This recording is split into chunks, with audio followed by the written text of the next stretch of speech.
В Чеченскую республику прибыл известный исламский ученый, специалист в области наук Корана и методики его преподавания шейх Яхья Аль-Гафсани. Визит организован по приглашению советника главы региона муфтия республики Салаха Хаджи Межиева. В течение 2 недель шейх проведет образовательные занятия по сборникам хадисов Аль-Кутуб Ас-Ситта, 6 основным сводам хадисов, признанным в исламской медицине. Все занятия пройдут в мечети имени шахидов. По завершении курса участникам будут выданы официальные сертификаты.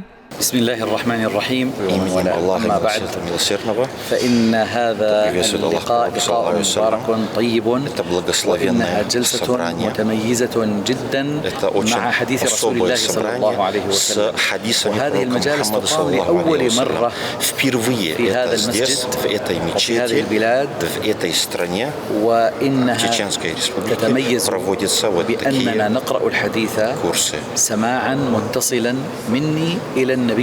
Особенность этих собраний в том, что цепочка передатчиков этих хадисов, начиная от меня, заканчивая пророком Мухаммадом саллаллаху алейхи ва саллям, впервые это в Чеченской республике.